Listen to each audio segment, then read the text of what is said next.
Hello everyone. Today I have a video which is talking about YouTube advice. Well, it's not talking about YouTube advice. I want to give some YouTube advice. So, just for a little context, I saw a video this evening by a creator called The Gamer HD.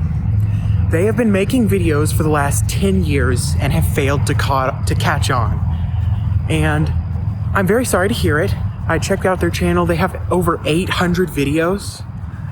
Their most recent video is almost their most viewed video of all time now.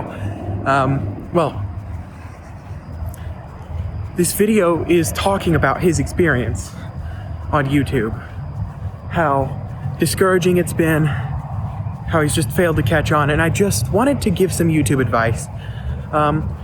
Not specifically for The Gamer, but I will be talking to you, The Gamer, if you happen to be watching this. Just for some context, I have been making YouTube videos for over 8 years now. I had to check this before recording because I was curious. But my oldest video is over 8 years now, 8 years ago.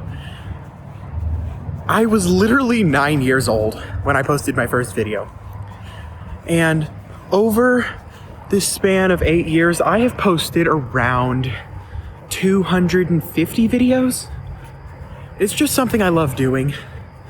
And I just I like seeing numbers go up, but I also just really enjoy the process of making videos. And I have some advice. Here's the first piece of hard to swallow advice. And that is that nobody cares.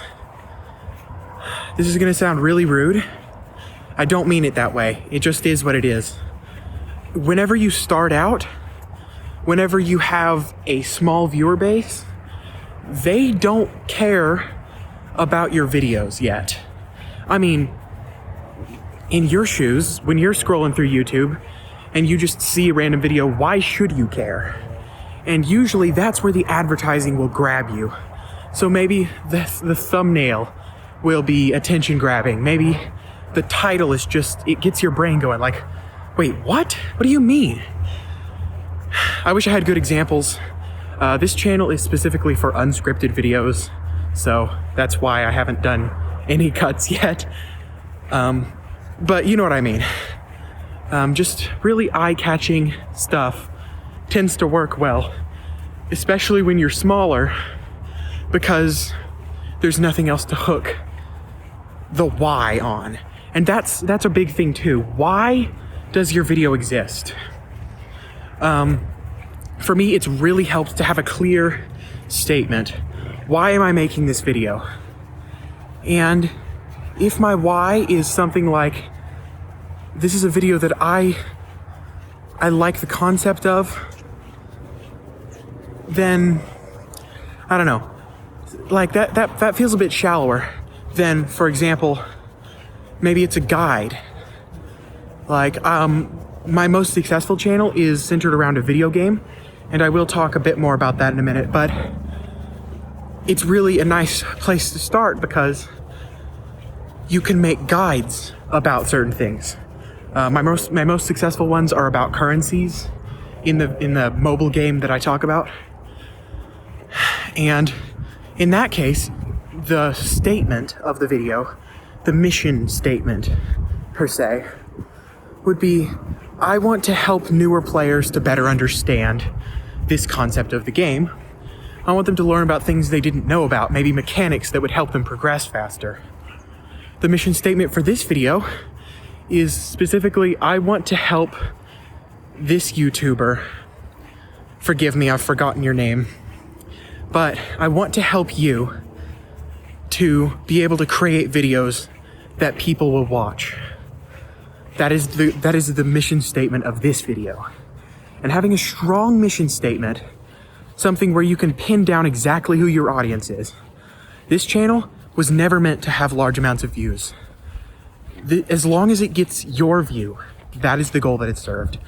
For my Singing Monsters is the game I make videos about. For that channel, my audience is children to young adults I try to talk in a way that young adults more will relate to me, but it seems that kids like me too.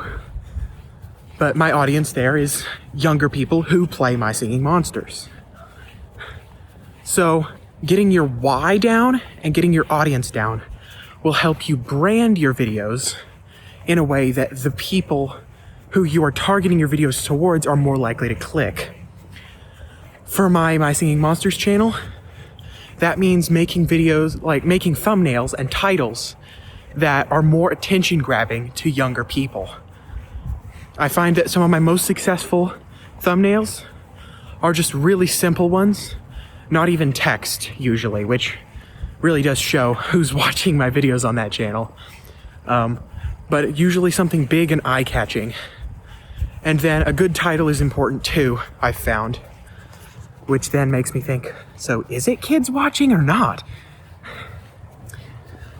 I digress. That's the main point. That's the main first point. Find out who you want your audience to be. Now, personally, I'm trying to get away from my Singing Monsters channel. Not like, I don't want to quit. I enjoy making videos about it. And that's a really important aspect of content creation. Making videos and enjoying the process. But I also realize that there is a hard cap for how many people are in my audience, my potential audience. So I'm trying to diversify to something more like what you have. The thing that makes it more difficult for you is you've already got the thing where you've got your personality and you're trying a variety of games, which means your potential audience is people who enjoy you as a personality. This is a really great potential audience to have, but it's so difficult to build up. That's what I've found. Anytime I do a thumbnail where I'm targeting it towards people who recognize my face, nowhere near the success of when I'm targeting it towards generally people who play My Singing Monsters. There are legit celebrities on YouTube like MatPat and Markiplier, Dan TDM. If their face is in a thumbnail, they're getting more views because viewers trust them as a personality. That is a point I'd love to get to. I'm not there yet, but I think that would be, I imagine that's probably your goal too. I'm gonna be completely transparent with you. I looked at video thumbnails, I looked at titles, completely slipped my mind to click any of the videos. And the harsh truth is that as I was scrolling through, a lot of them were just missing the why. Let's take X video game gameplay episode number 7. Why would I want to watch X video gameplay number 7? Why would I want to click that? I haven't watched the first 6. That's not to say that you can't do series like Let's Plays. They aren't currently the meta, but if you enjoy making them, why not? But if you're gonna do that, you may need a different approach towards marketing your videos if you want them to get more views. So those are the big things. I think knowing long-term what you want your channel to be can be really useful. Having big goals, or not necessarily big, just having goals can be really useful. I'm trying to think if there's anything else that I'm forgetting. I wanted to congratulate you on how well your video just talking about your experience on YouTube has been going. You said something in that video that really resonated with me, and that was, my most viewed videos have nothing to do with video games. It was something like that. I'm paraphrasing, obviously. But that could theoretically be a really big aha moment for you. If the videos where you're not playing video games are getting more views, why is that? I think for your latest video, that immediately caught my eye. He's been doing this for 10 years. Now I want to check out his channel and I want to see what he's been making and why hasn't he caught on? That was a really interesting little rabbit hole for me to go down this evening. And it was a really eye-catching title, and the thumbnail was complimentary to the title. I found that gets mixed success whenever I try it generally, but whenever I'm seeing it on my feed, it works so well. That may mean that I'm not really connecting with people who are similar to me. But that, like, you gotta think a little more analytically about the stuff you make. Why didn't this video get views? Another thing to think about, I just remembered this, I've been wanting to talk about it.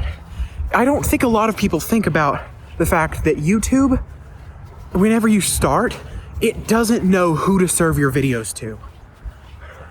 For example, my little brother, he makes My Singing Monsters art. He really looks up to me as a creator, and I've been giving him a lot of advice recently.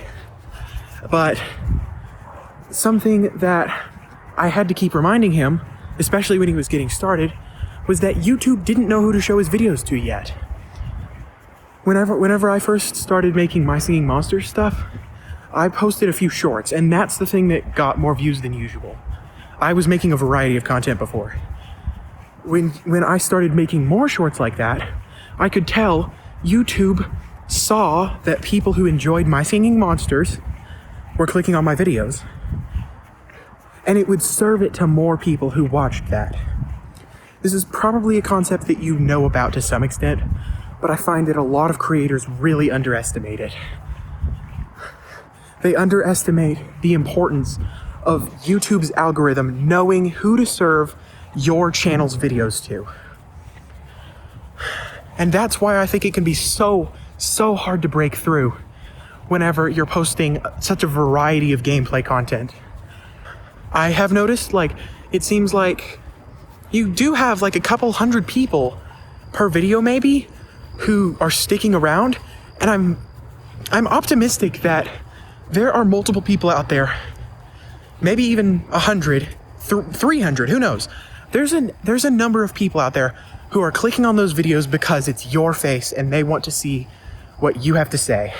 They want to watch you experience this. That's a really cool goal. It's something that I want to build up to personally. And I wish you the best. I wish you the best of luck getting to that stage. I think it's just really difficult. You need to lock down what you are going to make on this channel. Gamer Plays YT or whatever. And then you need to start convincing YouTube of who to show your videos to. And there you go. That's my call to action. Thank you for watching this video. Anybody else who's watching this video, leave your questions down below. I really love just looking at people's channels and analyzing what's working and what's not. It's just something that I really enjoy. Maybe I'll be a strategist. Who knows? It's something that I enjoy, apparently. Something that I do on this channel, I like to leave the videos off with a Bible verse. I'm a Christian, and I never want to be too pushy about it, but I don't want to be ashamed either, because he saved my life. I owe everything to Jesus. And the verse I want to share, of course, this is paraphrase, Romans 8:28. It talks about how all things work together for God's will. For whoever is following God, all things will work together with for his will. It's a really helpful concept whenever I feel like the world is out of control. I don't know, just to know that God has his timeline. I don't have to worry about it. I'm not in control, and that's okay. To know that God is in control, and if I keep reading his word, just keep working towards doing what I believe he wants me to do. As long as I'm doing my best, God is, of course, blessing me. He blesses me either way. I'm so not a perfect person. But yeah, thank you for watching this unscripted video. I hope you feel encouraged. I'm happy to answer any questions you have in the comments. I have a Discord too. I should probably link that. Whatever. Thank you guys for watching, and I'll see you in the next one. God bless.